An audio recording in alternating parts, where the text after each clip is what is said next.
नमस्कार मित्रों, स्वागत है एक बार फिर से आपका हमारे चैनल जेबी डिवोशनल में। पिछले एपिसोड में हम देख रहे थे किस प्रकार से हनुमान जी ने समझा शनिदेव की बातों को, लेकिन बातों को ही समझा क्योंकि उन्होंने प्रैक्टिकल तरीके से दिखाया सूर्यदेव को कि मैं ऐसे घूमता रहूंगा और आप आगे से ऐसे चलते रहेंगे, जहां जहां आप जाएंगे वहां वहां मैं चलूंगा। अच्छा, गति इतनी तीव्र थी उनकी भी, सूर्यदेव का सर चकरा गया।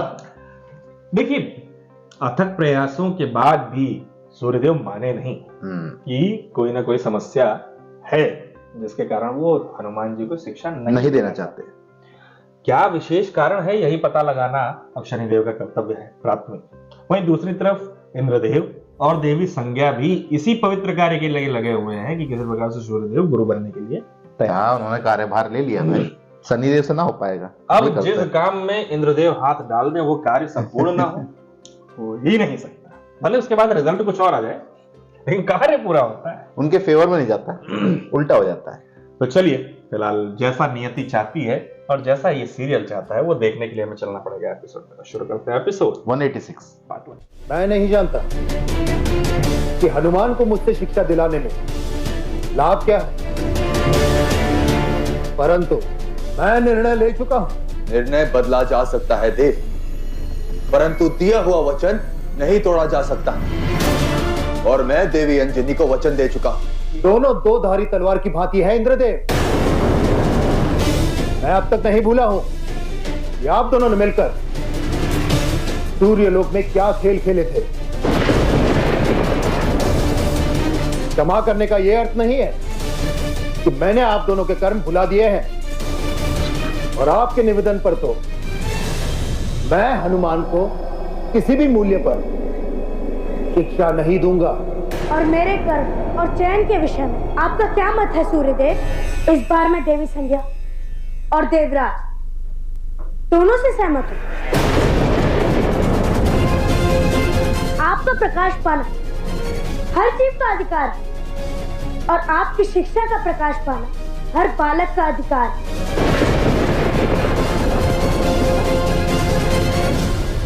तुम भूल रहे हो शनि कि शिष्य चुनना भी गुरु का अधिकार होता है,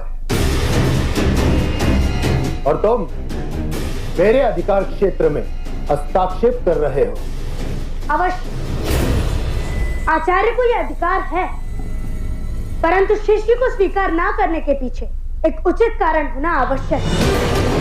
चयन भी एक कर्म है देव, और इस नाते ये मेरे अधिकार क्षेत्र में आता है। रुक जाओ हनुमान, ऐसा मत करो, तुम छोड़ दो। हट जाओगा कुल, मुझे मेरी माता के लिए ये करना होगा।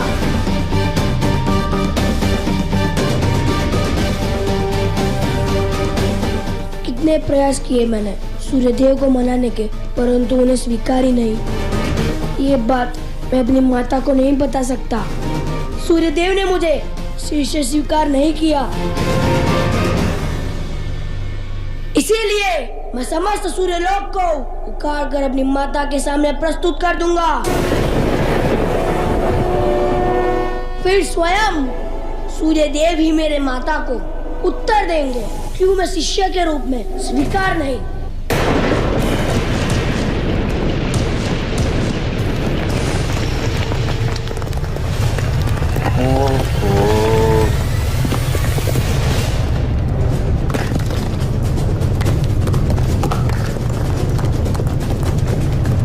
वाली बात हो गई भाई।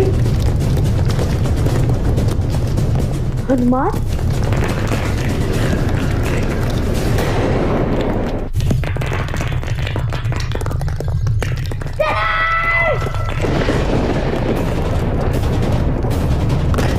जिंदगी लड़ा लो,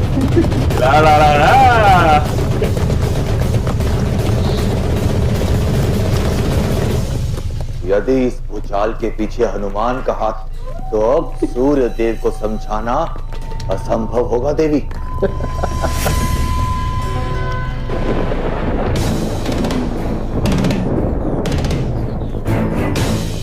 आज कुछ मत कहना शनि, जानता हूँ तुम कहोगे तो मैं तुम्हारी बात में आ जाऊंगा, पर आज मैं किसी की बात मानना नहीं चाहता।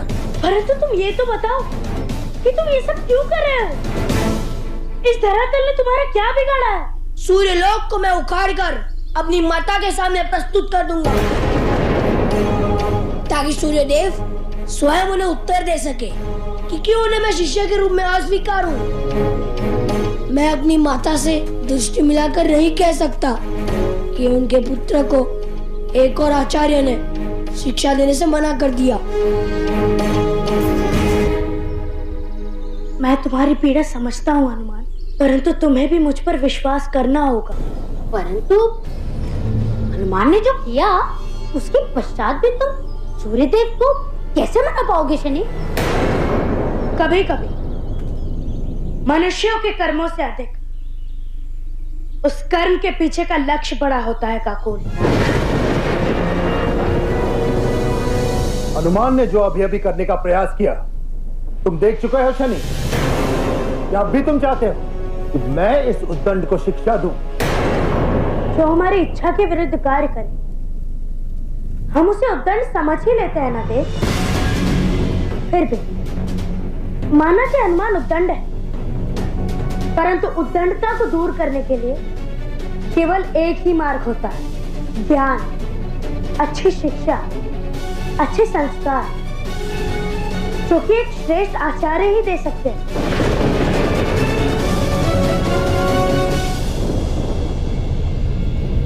हनुमान को शिष्य अस्वीकार कर देने का कारण ना आपका बिगड़ा हुआ स्वास्थ्य था और ना ही समय की कमी।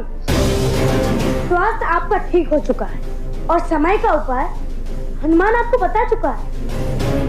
तो फिर ऐसा कौन सा कारण है कि आप हनुमान को अपना शिष्य स्वीकार नहीं कर रहे हैं?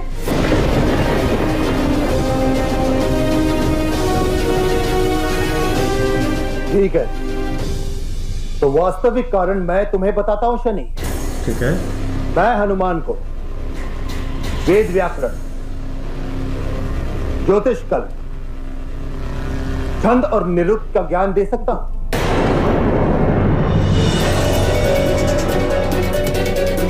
क्या ज्ञान नहीं दे सकते वो करेंगे, परंतु मैं उसे अष्ट सिद्धियों का दैव्य ज्ञान नहीं देना चाहता। अच्छा। हनुमान के लिए व्याकरण और अन्य ज्ञान पर्याप्त होगा।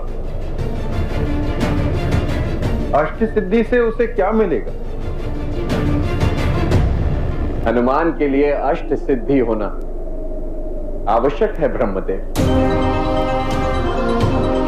क्योंकि हनुमान के प्रारब्ध में कई चुनौतियां आने वाली हैं।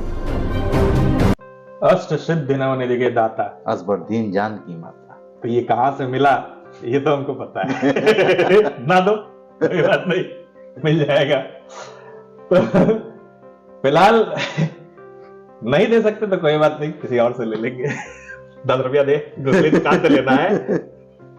तो बड़ा ही अद्भुत प्रकरण था, किस प्रकार से बजरंग बली ने अपना प्रकोप दिखाया, किस प्रकार से अपना क्रोध दिखाया, और उस क्रोध के उपरांत उस क्रोध को जस्टिफिकेशन जिस तरीके से दिया गया है वो बड़ा अच्छा लगा कि भाई ठीक है, मानते हैं कोई बहुत शक्तिशाली व्यक्ति है, लेकिन उसको अपनी शक्ति का दुरुपयोग करने से रोकने के लिए उसको उचित शिक्षा ज्ञान देना आवश्यक है। वो आप ही दे सकते हैं। तो जब उसको उचित शिक्षा, ज्ञान और संस्कार मिल जाएगा तो वो अपनी ताकत को एक सही डायरेक्शन में लगाएगा। वो डायरेक्शन दिखाना, लालटेन बनना आपका कार्य है। पोटेंशियल तो है शिष्य के अंदर, वो भी असीमित है। तो अब वो उन शक्तियों का कहीं दुरुपयोग ना करें या फिर कोई और उनसे ना करवाएं।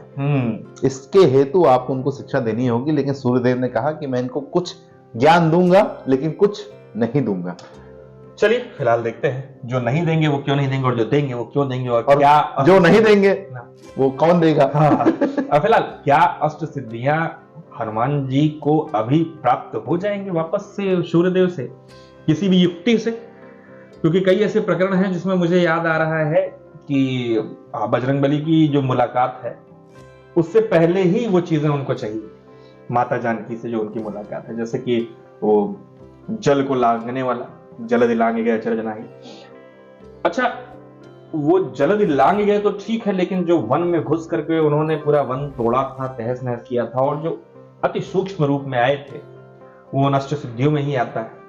तो देखते हैं किस प्रकार से क्या क्या होगा आगे, ये सब जानने के लिए हमें चलना पड़ेगा एपिसोड में। फिलहाल ये एपिसोड करते हैं यहीं समाप्त। शीघ्र ही मिलेंगे नाई के साथ, तब तक के लिए राधे राधे।